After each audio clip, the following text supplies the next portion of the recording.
late Lou Jacobs called Dust Commander the best-looking colt he had ever seen. After the Kentucky Derby, we all knew why.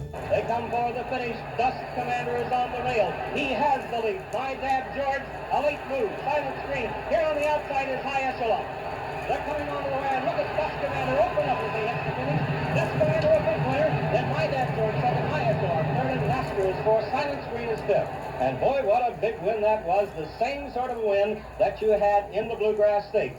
Dust Commander was to fail in his bid for the second leg of the Triple Crown when the Preakness turned into a personality contest.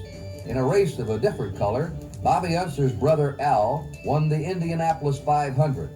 Al Unser in the Johnny Lightning Special number 2. He goes to turn number 1. This completes the Unser Brothers act for today. There goes Al Unser by us right now into the short chute, getting a wave on from the fans. We pick him up as he comes right through here and moving along very nicely, right on through our turn, out to the outside wall and right up the backstretch, just like he's been doing all day. And he's going by our vantage point right now, running very smoothly, stroking it here on the backstretch, half a lap away from victory, and up to third three. And here he is in that brilliant blue-yellow stripes Johnny Lightning Special. Al Unser goes by to turn number 4. The handsome man from Albuquerque, the blue number 2, and he got quite a hand up here. The crowd rose as one when he came by, and that's a great tribute to a great driver with a great car. Al Unser, the checkered flag, the winner of the 1970 Indianapolis 500-mile race. And his crew goes wild. And meanwhile, along the track apron, his brother Bobby, who won here in 1968, is coasting and as if to say, okay, kid, it's your turn to win this 500-mile race. It's all yours.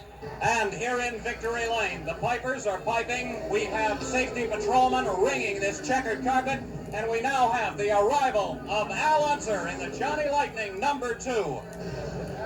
Al Unser and friends and family. And now microphones. Al, could we maybe take a moment and start with the beginning of the day? We had that terrible delay, the rain. What does that do to you? Well, it really works on a guy's nerves quite badly. It really makes you feel like that nothing's going right, but it turned around and everything worked out real good, so we're happy. And Mom Unser here to give Big Naughty somebody like this to drive it around, huh? Yes, he's wonderful, and my son is too. I've seen you here twice in a couple of years. That must be grand. It really is. It's remarkable. You've heard the phrase, put it all together? Well, in 1970, that's exactly what the New York Knickerbockers finally did, and walked off the court with the NBA crown. How long did it take them to put it all together? 24 years altogether. We have 25 seconds to the championship. Outside Bradley looks at the clock. Center court, Frazier as the crowd on its feet roaring. Frazier top of the key. Outside the Busher. In the corner, Frazier. He drives. To Barnett for a jump. Yes! With 12 seconds remaining. 1:13.97. Here come the Lakers out of the backcourt. The Knicks bench is up on its feet, jumping as West is fouled on the forecourt. Red Holzman has to hold back some of his players. The Knicks are hugging each other on the bench, confetti from the mezzanine area here at Madison Square Garden as West gets set to take his foul shots. 8 seconds remaining in the ball game. It is Bedlam here at Madison Square Garden. The first by West is good. Here's the second. It is good. 1:13.99. The Knicks inbound about into the backcourt. Cross court to Busher. 5 seconds. The Busher holds the ball. 3 seconds. The Busher holds the ball. 2 seconds. The Busher holds the ball. That is it. The New York Knickerbockers have won the 1969-70 World Championship of Basketball. They are being mobbed as they head to the dressing room. The New York Knicks are the world champions in a devastating rout.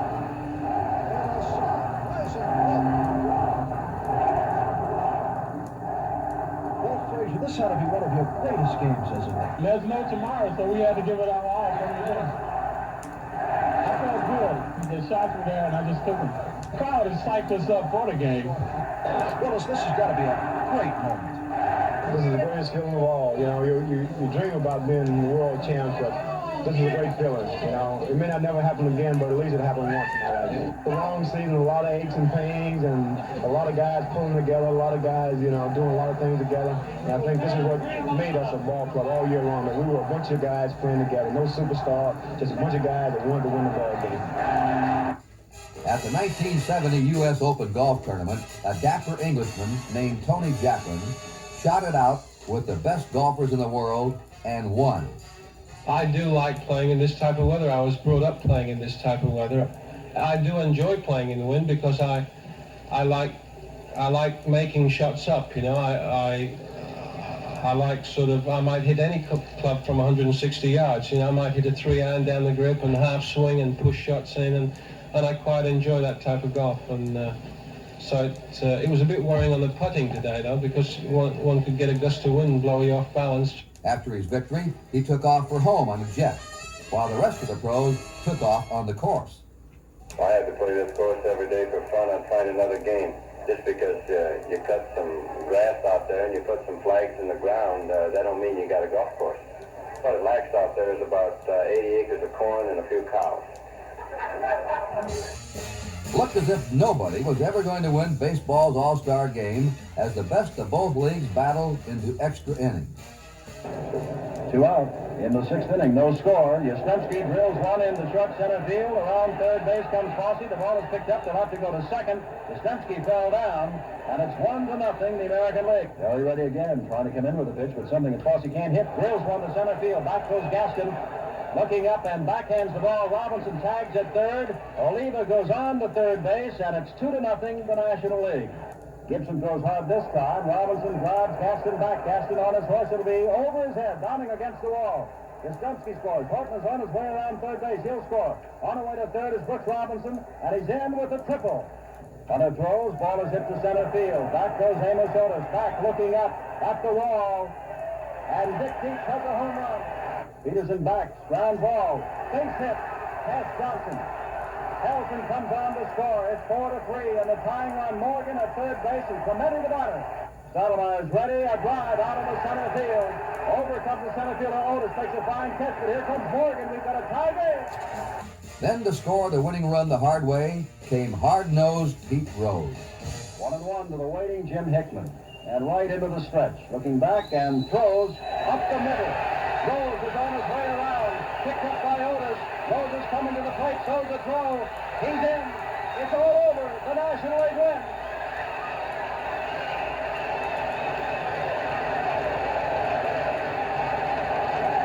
Pete Rose barreled into Ray Fosse, who was slow in getting up, trying to block the plate. The ball wasn't there yet, and Rose just rolled a shoulder into him, and Fosse is being led away.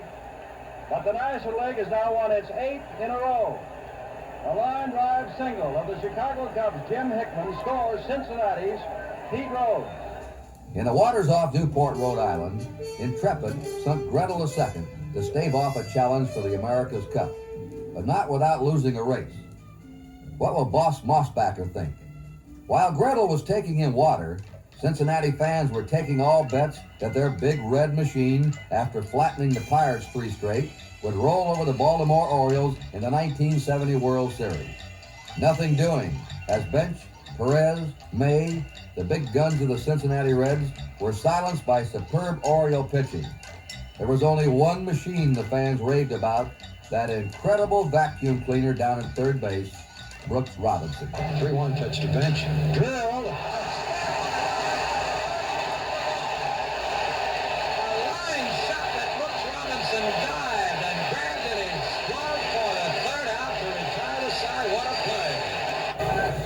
Bench pulls it. A diving catch at third base by Brooks Robinson.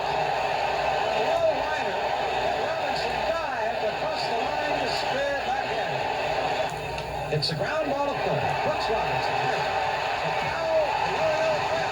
The 2-2 to May. Swing ground ball third base side. Brooks Robinson's got it throwing from foul ground toward first base. It is in time. And the Golden Glove artistry of Brooks Robinson was never more apparent than on that last play. Brooks, a lot of people have been comparing you with Pie Traynor. Now, that must give you quite a thrill. Well, it sure does. I know Pie Traynor very well. I've been to several banquets and had many long chats with him, and he's a terrific fella, and I'm sure he was the world's greatest third baseman, and just to rank behind him, as you know, he was picked as the greatest all-time third baseman, and to be compared with him in the same breath, I'm very happy about it. The World Series of Golf followed baseball's annual classic, and Jack Nicklaus, after a long dry spell, finally struck pay dirt. In the fall, tragedy struck the world of sports. 2 plane crashes took the lives of 54 college football players and 6 coaches. And Vince Lombardi, coach of the Green Bay Packers in the glory years, died of cancer. Not all his players agreed with him. Not all his players liked him. But they did, to a man, respect him. Here's one reason why.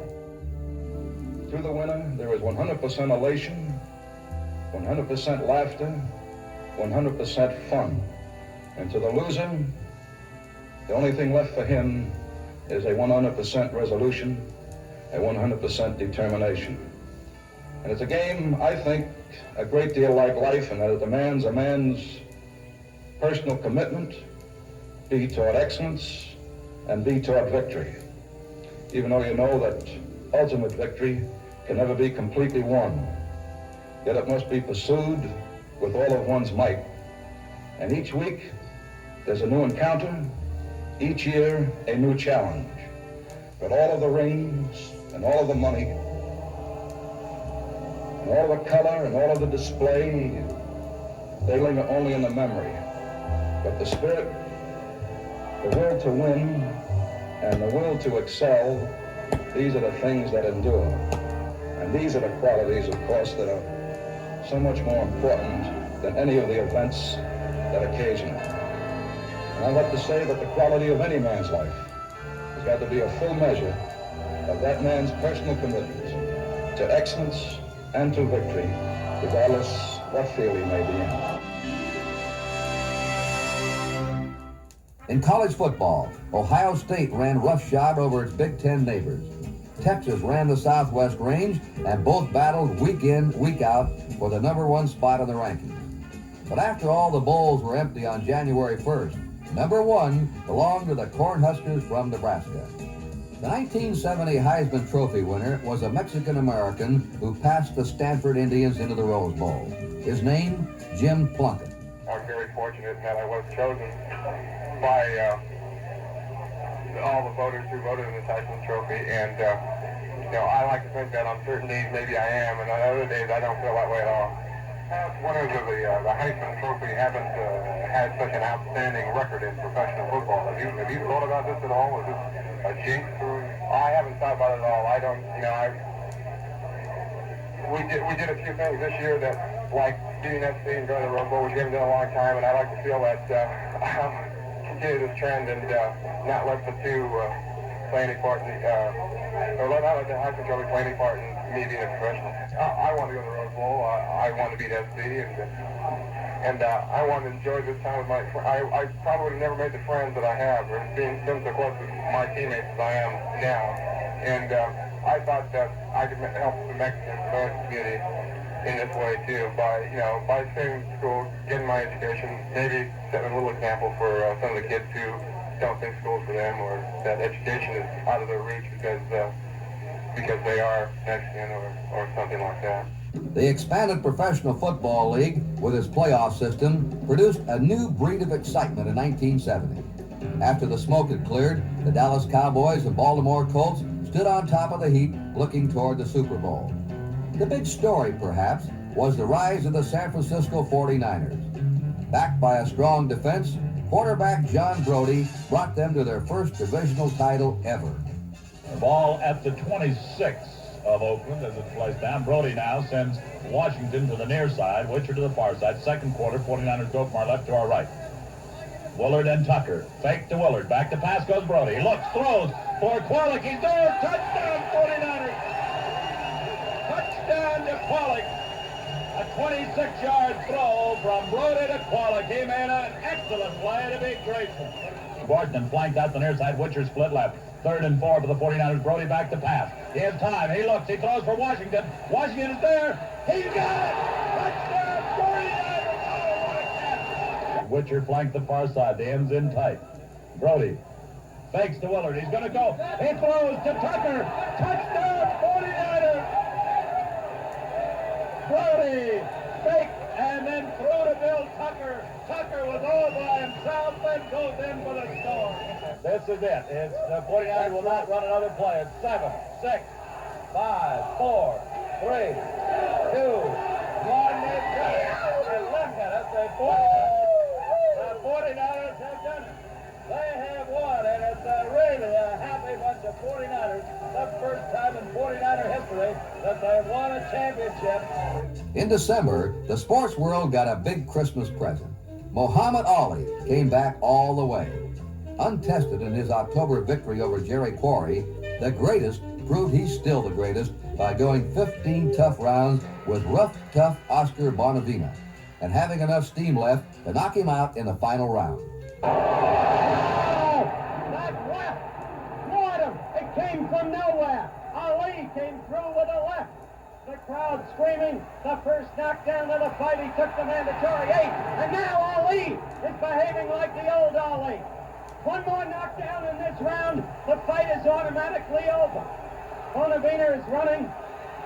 If he goes down again, it's over. Ali is the knockout winner at 2 minutes and 3 seconds by my unofficial clock of the final round. It began with a left. I'm going up to ring center. All right, I'm here in the corner of the ring with Angelo Dundee, Drew Brown Bundini hugging Muhammad Ali, and a tired but victorious Ali talking. Now, first, look, you found Bonavena much tougher than you expected, obviously, didn't you? The layoff bothered me.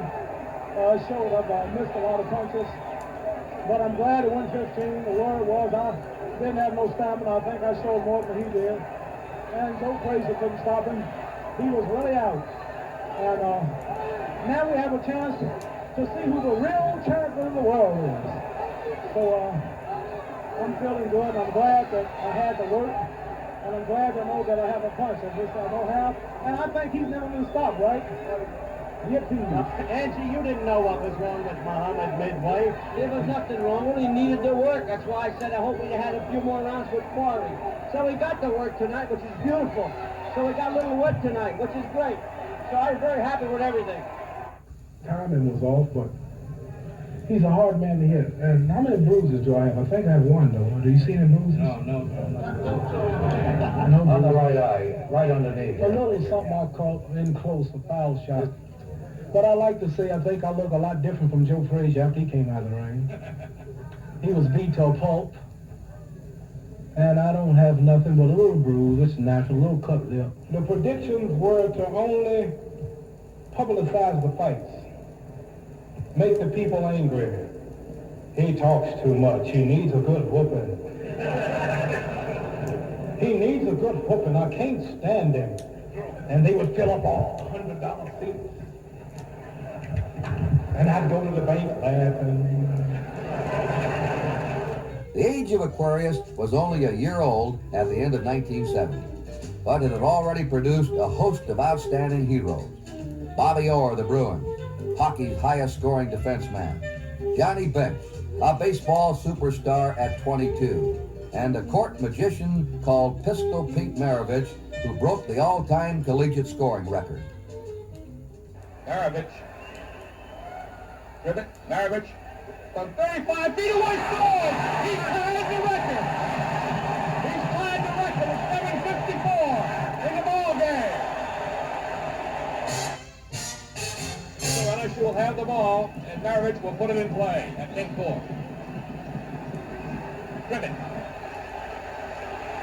Over stays with their 2-3 zone.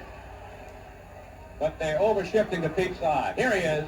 From 25 feet away, and it holds! 93-76. 4:46 left to go in the ball game. Pete, from 18 feet away, it's good! There it is! 41 points! Right now, I'm not sure. Ranking someone of Oscar Robertson's stature, I think he's probably the greatest basketball player ever played.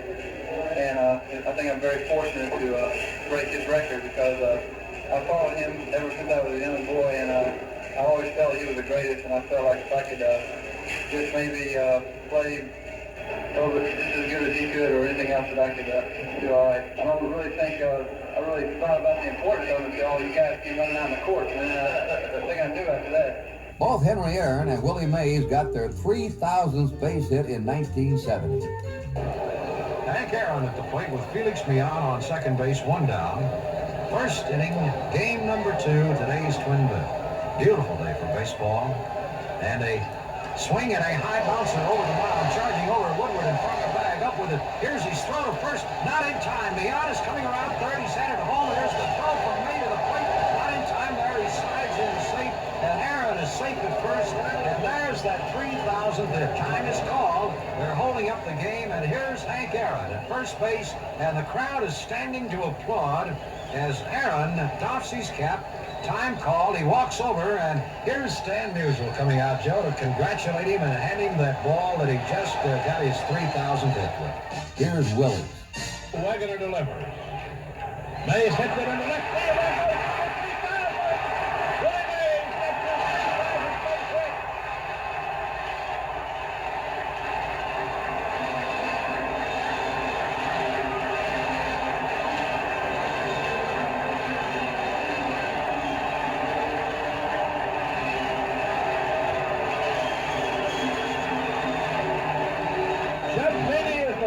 Congratulating Ron Fairley, Stan Musial, Monty Irvin, Carl Hubble, Gaylord Perry, the entire ballpark, congratulating Willie Mays on a single to left, the 3,000th hit of his big league career.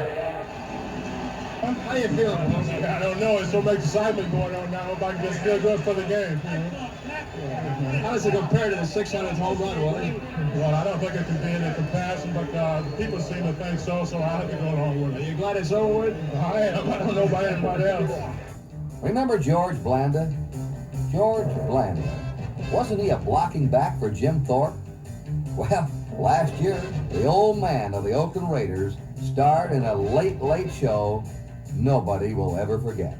A 47-yard field goal attempt by George Blanda. The angle is to the right. The ball is snapped. The kick is up. It is long. It is good. George Blanda.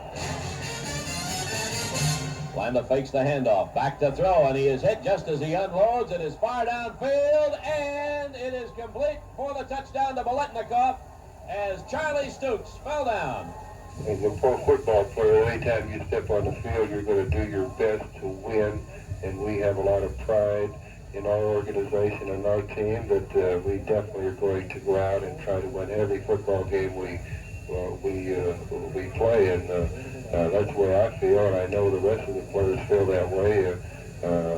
We're going to give it everything we've got. Quarterbacks get better with age. I think that you never learn everything that you have to know to pull out particular games and particular situations that arise. If you've coped with them in the past, you can cope with them a lot easier, and I think that only comes with experience. Finally, Tom Dempsey of the New Orleans Saints twisted the tail of the Detroit Lions in the closing seconds with a record-breaking 63-yard field goal. Not only will Tom Dempsey hits this one, he's got a very slight weight at his back. He'll set a National Football League record in addition to winning the game.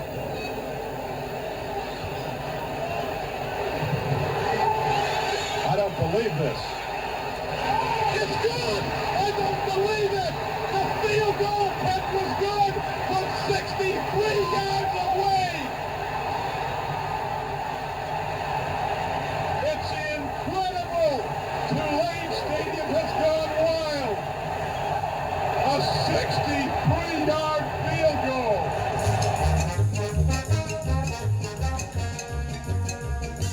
1970 was a strange year, and a new sound of sport was heard in the land.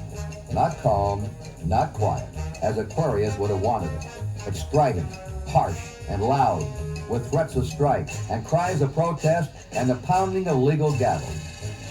It was also a very good year. Allie came back to boxing, Denny McClain to baseball, and the pro football players to the training camp.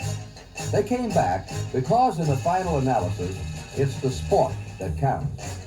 And the only sound that's important in sports is the roar of the crowd. Did the millions of spectators who came to a game in 1970 like what they saw and heard? We've got a feeling they did. How about you, Aquarius?